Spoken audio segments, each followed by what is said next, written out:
Cinema centre అండి, ఉప్పడి bus stand. మన fruits market ఇదంతానే. సాయంత్రం కలకలాడుతుంది ఇదంతా కూడా.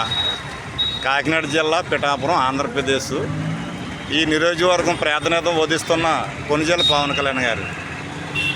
చక్కటి నియోజకవర్గం అని చెప్పుకోవచ్చు. 175 నియోజకవర్గాల్లో నెంబర్ 1 పనులు చక్కని జరుగుతున్నాయి. ఎమ్మెల్యే గారు ఉండక్కర్లేదు, ఇక్కడ ఉండకుండా పనులు అలాగ చాలా బాగా జరుగుతున్నాయి.